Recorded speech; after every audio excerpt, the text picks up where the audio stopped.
Another Nissan product hits the chopping block. This time it's fully electric car, the Ariya. We're going to break this down today, but we have a lot of Nissan news floating around out there. I mean, I don't want to put this on the screen too long because I don't have rights to this image, but I'll put it in the description.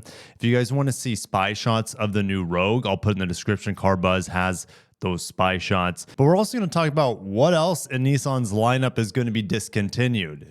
There could be some more heading for the graveyard following the Ariya. We also are going to talk about some production snags for the Leaf, which complicates this Ariya discontinuation, and Nissan shutting down design studios around the world because, well, they can't afford to keep them open. And one of Nissan's execs just randomly drops out. He says, I'm done with this. He's leaving the company. Guys, if you enjoy Nissan updates, make sure to smash the like button. I just got done driving the new Leaf. I'm driving the new QX80 right now, Infiniti being the upscale luxury division of Nissan. So stay tuned for that Infiniti review, and yeah, check out my Leaf driving impressions. All right, so this is what's crazy. The Ariya was announced July 2020. And it was planned that it would launch in the second half of 2022, but 2021, but it is delayed all the way to 2022. A full year of delays before we saw this product. Ironically, I think it was available in other markets before it launched in North America. For sure available in Japan, even though the market in Japan for EVs there just isn't one. Okay, the EVs are about 1% of the Japanese market. A year later, we eventually got it in 2 different battery pack sizes. Now, Automotive News was the first to drop this information that the Ariya was going to be discontinued for the 26 model year. Now, there's still a possibility that Nissan could reintroduce it if the 2027 model year in the United. Don't get your hopes up for that. All right, just go buy a used. If you really want an Ariya, there's no demand for these things. You can go get, let's look. There's 22 in my area. And I guarantee you, well, like here's a fully loaded Platinum. All right, dual motor, more than likely $36,000 here. You can get the Engage. I think the Engage might have been the smaller battery pack, 28,000, 22,000. That's more like it, 22 grand. What a great car for 22 grand. Really, really solid car for that. 21 grand. Okay, is that the lowest we're seeing? Probably about 21, 22 grand for a low mileage Ariya. Adventure Plus, that's not even the base model here. This is not a bad deal, Leo. I love the looks of the Ariya. You know, the design is never the reason Nissans aren't successful. There's lots of other reasons why this car isn't successful. Okay, yes, you have manual seats here. Not a big deal, in my opinion. Pretty good little EV here. Very, very comfortable. And it has kind of like that surprising Nissan handling capabilities. Now, the EV tax credit's gone. So why even, and it's imported. So you have this double whammy, triple whammy, quadruple whammy of so many things going on. All right, now you have the new Leaf, okay, which is going to undercut this by $10,000 starting price. Okay, you have the lack of EV tax credit going forward. You have a lack of demand in general compared to the competition of this vehicle, and the competition doesn't have high demand either. You have import tariffs, 15% on cars coming out of Japan into the United States, and they're already losing money on it. Okay, that's like 5 reasons right there to not offer this vehicle in the United States. Stellantis, Ford, Volkswagen have canceled or delayed EV projects, all right, in the wake of the cancellation of the EV tax credit as well. I mean, if you also think about it, Honda canceled their 3-row EV that was planning to come out next year or the year after, 2027 maybe. That's in the trash now. Trisha Young, Nissan Senior Director for EV Strategy. Okay, I spoke to her actually at the Leaf event, so she knows who I am. We talk. It's fun to talk about EVs with her. She's definitely very passionate about their electrified vehicles. She said that the hope is to bring the Ariya back in the future. I mean, I hope it comes back too, and I hope it comes back better than what it is now. I mean, how can they make it? Nissan's still working on solid-state batteries. You know, maybe they could, if they have that breakthrough, this vehicle could be desirable, all right, for the masses. Now, I also forgot to mention another reason why this vehicle didn't succeed here.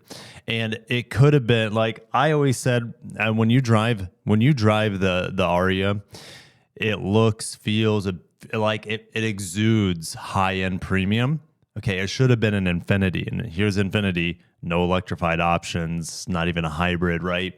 It should have been an Infinity, and then they could have got away with charging a little bit more for it. I was behind a QX50 today in my Duncan car line, and I'm like, man, I'd much rather be in an Ariya than a QX50. Like, you have to pay me pretty much to drive a QX50, but if the Ariya was there to give you an option, I think it would have done a lot better as an Infinity QX50E or whatever they wanted to call it, but they never did, right? It's just kind of the same situation like the GTR.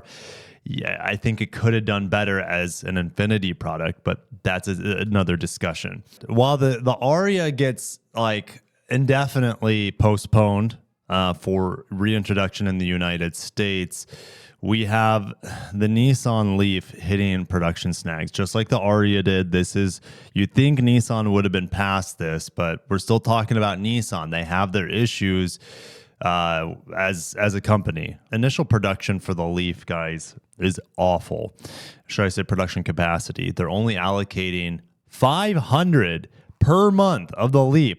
So while you have it being a home run in terms of pricing, Nissan seemingly has no interest or capacity to build this at high capacity to saturate the affordable EV market. The affordable EV market is not being hit right now. Okay, the Bolt doesn't exist anymore. You can buy used Teslas, which are dirt cheap. Okay, and that might be a problem for the Leaf, which is priced really low. Okay, but the production here is half of what they thought it would be, and they're saying it's because of battery supply issues. Output for the September through November period is less than half of the original plan.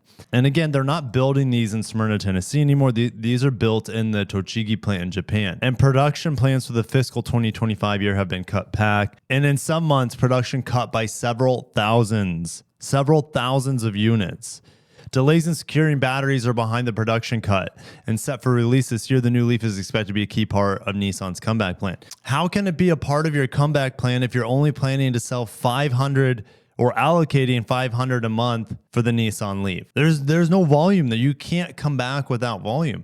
So it's essentially, this vehicle doesn't exist if they're only allocating 500 a month for production for the U.S. Batteries for the Tochigi plant are supplied by Yokohama-based AESC. Now, real quick, AESC used to be Nissan's in-house battery maker. They eventually had to sell it off to, I think, a Chinese company. Now, Nissan still has some stake in it. And they don't have the right production yields for batteries. Like, they have been making electric vehicles for how long? And they still haven't figured out batteries. You can see Nissan's global sales continuing to fall. It's going to be quite a bit worse. I think they say fiscal year 25 is an estimate, but they're in the process of closing 7 out of their 17 plants around the world. Luckily, none of those in the United States, because they need all the U.S. production they can get now to avoid tariffs.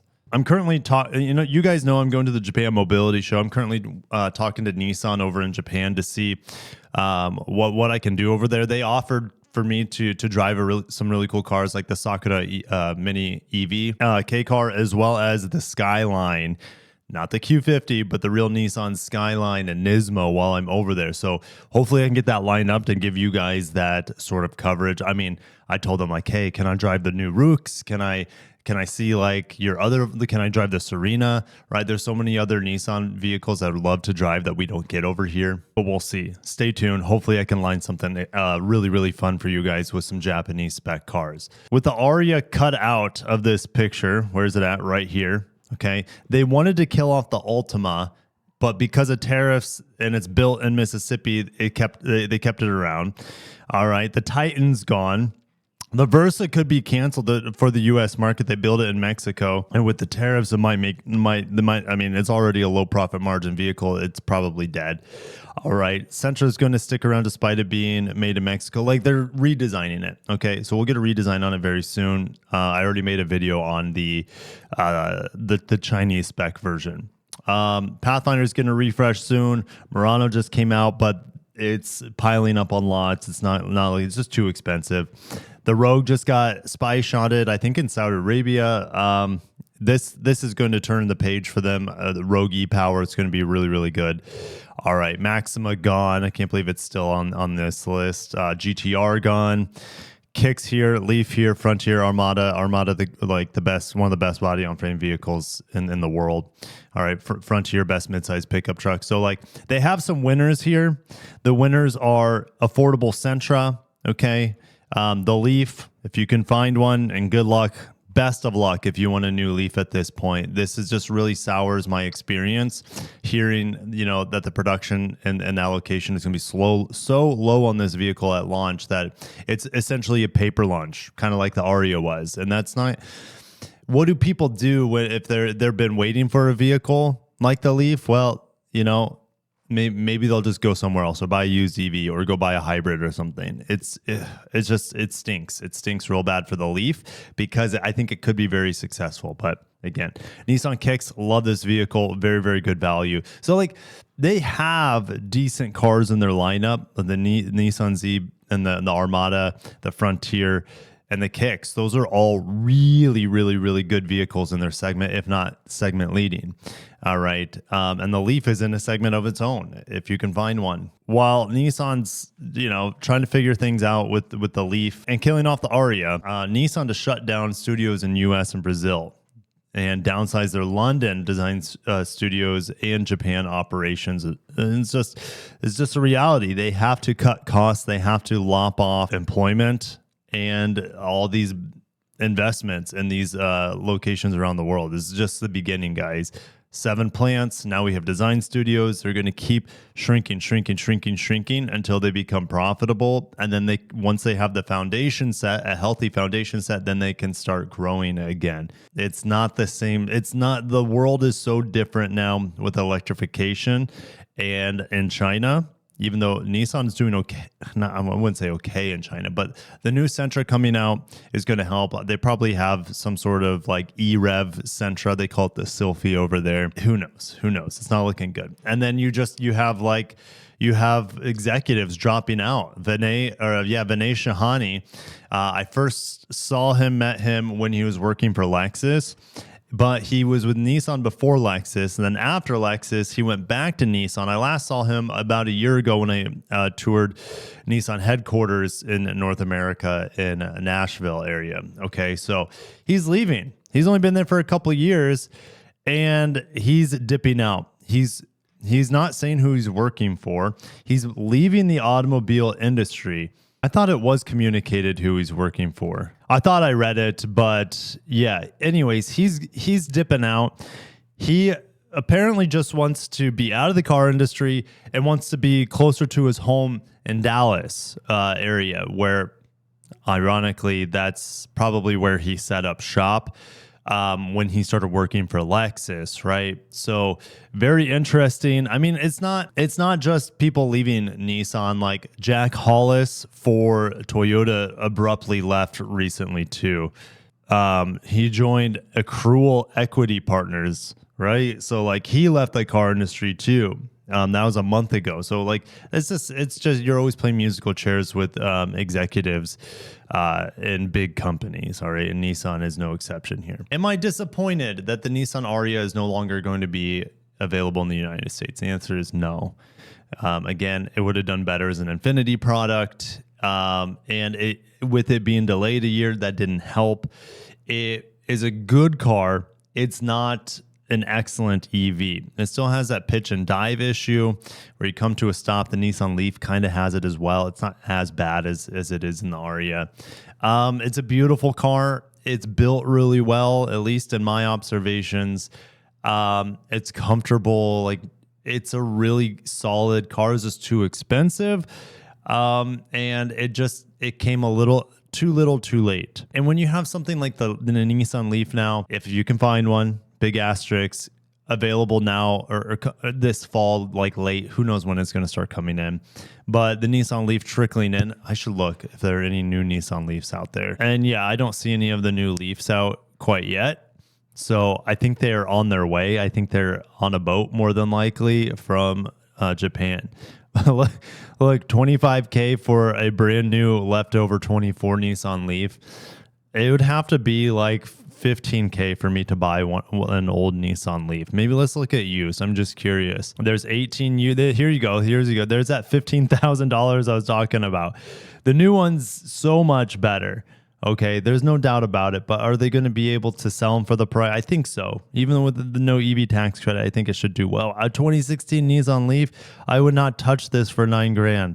No way, Jose. I'm just going to keep driving my old Prius. It still only has like 60,000 miles on it. So I'm going to shut it down. Thank you guys for watching. I'm just really looking forward to my trip to Japan, and hopefully I can line up some cool test drives and maybe a tour of Nissan's headquarters in Yokohama. That would be amazing.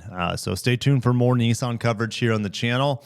And Sentra is coming up, redesigned Sentra, and we should have the reveal by the end of this year of the plug-in hybrid, the kind of like the rebadged Mitsubishi Outlander plug-in hybrid. That should be coming, and potentially facelifted Pathfinder. That could be coming by the end of this year. So we still have Nissan cranking away in the background. Just because the Ariya is dead and low volume on the lead, like those vehicles aren't high profit margin vehicles. All right, they did a lot of good with the Leaf. It's an amazing car, and if you can get it at MSRP, great buy. But just don't. I have no idea what's going to happen with the low production volume. It's like, how do you expect a car to succeed when people are fighting over scraps? I don't know. We'll see. Time will tell, and I'll see you in the comments. Long live the Ariya. It lives on in other markets. All right, maybe I didn't mention that. You still be able to get a Nismo Ariya, which we never got over in Europe, for example. So yeah, it's not for us anymore, and might not ever be. Have a great day, guys. Peace.